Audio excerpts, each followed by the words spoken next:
In a small village, hugged by tall green hills, there lived a boy named Sam. Sam was kind, with bright eyes and a big, warm smile. But he had a secret problem. He didn't believe in himself. Every time he thought about trying something new, a little voice in his head whispered, "You can't do it. You'll fail. Stay safe." So, Sam stayed quiet. He stayed small. He stayed in the shadows. One sunny morning, the village buzzed with excitement.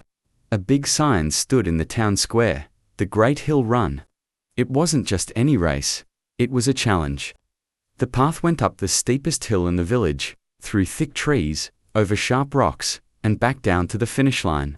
The winner would get a shiny gold medal, sparkling like a star, and be called the bravest person in the village. Kids whispered about it. Adults dreamed of it. Even old Mr. Tom, with his wobbly knees and creaky laugh, said, "I might try." Sam stood by his window, watching people gather. His heart jumped. He imagined himself running, the wind in his hair, the crowd cheering. But then the voice came back, louder than ever. "You run, you'll trip, you'll fall. Everyone will laugh at you." Sam's shoulders dropped. He turned away and sat on his bed, staring at the floor. That night, Sam had a strange dream. He stood at the top of the hill, the gold medal in his hand. The wind was cool, brushing his face. The sun was bright, warming his skin, and he felt something new shrink, not just in his body, but in his heart. He woke up with a spark in his chest. His room was dark, but his mind was bright. Maybe, he thought, just maybe, I can try. The next morning, Sam walked to the town square. His hands shook as he reached the sign-up table. A big piece of paper listed name store kids, fast kids, strong kids. Sam felt tiny. The voice in his head screamed, "Go back. You don't belong here." But Sam took a deep breath. He grabbed the pen and wrote his name in small, careful letters. The other kids stared. "Sam, you're running?" they asked, their eyes wide. Sam nodded, his face red. He didn't say a word. He just turned and walked home, his heart pounding. For the next few days, Sam couldn't stop thinking about the race. He walked by the hill every evening, looking up at its steep path. It was so tall, so scary. He saw other kids practicing running, jumping, laughing. They looked ready. Sam felt like he was pretending. "Why did I sign up?" he muttered. The voice answered, "Because you're foolish, you'll fail."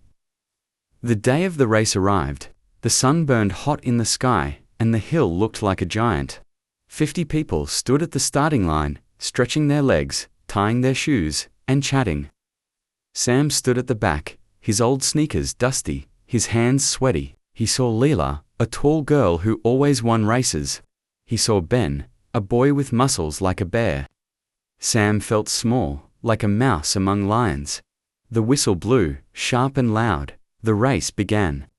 Everyone sprinted forward, their feet kicking up dust. Sam started slow. His legs felt like heavy stones. His heart thumped so loud he thought it might burst. Halfway up the hill, he was far behind. The leaders were dots in the distance. The crowd cheered for them, shouting, "Go Lila, go Ben." Sam heard someone whisper, "Poor Sam. He shouldn't have tried." Those words cut deep. Sam's eyes stung with tears. The voice in his head laughed. "See, you're not good enough. Stop now, hide." Sam slowed down, his feet dragged. He looked back at the village below, so safe, so easy. He wanted to run home. He wanted to disappear. But then, something happened. Sam closed his eyes. He saw his dream again: the wind, the sun, the strength. He felt that spark in his chest, small but warm. "No," he whispered. "I'm not giving up." He took a deep breath and stepped forward. One step, then another. His legs burned, his lungs ached. The hill was steep, and sharp rocks scratched his shoes. But Sam didn't care. He didn't look at the others. He didn't listen to the voice. He just moved, one step at a time. The path grew harder. The trees were thick, blocking the sun. The ground was uneven, making Sam stumble. Once, he tripped and fell, his knee scraping the dirt. The pain was sharp, but Sam stood up. "Keep going," he told himself. He thought of his dream, of the medal, of the feeling of being enough. That thought pushed him forward. When Sam finally reached the top of the hill, he stopped. His chest heaved. His clothes were wet with sweat. He looked down at the village, so far below.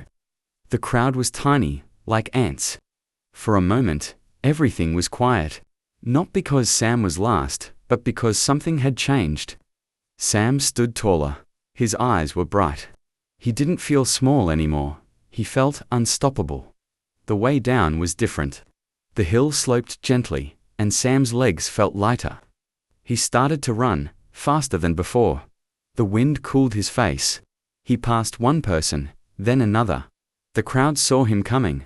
They started to cheer. "Go, Sam, go," they shouted. Their voices were loud, like thunder. Sam didn't understand why they cheered for him, but it didn't matter. Their energy lifted him. His heart burned with fire. He ran like he was flying. In the end, Sam didn't win the race. Lila crossed the finish line first, her long legs unstoppable. She got the gold medal, and the crowd roared. But when Sam crossed the line, something incredible happened. The crowd cheered louder for him than for anyone else. They clapped, they shouted, they smiled. Old Mr. Tom hobbled over, his eyes twinkling. "Sam," he said, "you're the real winner today. You didn't let fear stop you. That's braver than any medal." Sam stood there, catching his breath. His legs shook, but his heart was full. He didn't have a medal, but he had something better. He had belief. For the first time, the voice in his head was silent. Instead, he heard his own voice, clear and strong. "I did it. I'm enough." That night, the village threw a big party. Lanterns glowed in the square. People danced, ate sweet cakes, and told stories. Sam sat with his friends, laughing louder than he ever had. Leela, the race winner, walked over and sat beside him. "Sam," she said, "you inspired me today. I was scared too, you know. I thought I'd fall, but watching you keep going, even when you were last, made me push harder. Thank you." Sam blinked, surprised. He didn't know his struggle had helped someone else. He smiled, his face warm. He didn't feel small anymore. He felt tall, like the hill he'd climbed. From that day on, Sam was different. He tried new things, painting, singing, even speaking in front of the village. He made mistakes, he fell sometimes, but he didn't care. He knew something important. Doubting yourself is just a voice, and you can choose not to listen. Every time fear came, Sam remembered the hill. He remembered the cheers. He remembered the fire in his heart. And he kept going, step by step. So, what about you? Have you ever felt like Sam, scared to try something new? Maybe you have your own hill to climb, a dream, a challenge, a fear. What's your hill? I'd love to hear about it. Leave a comment below and tell me what makes you feel brave.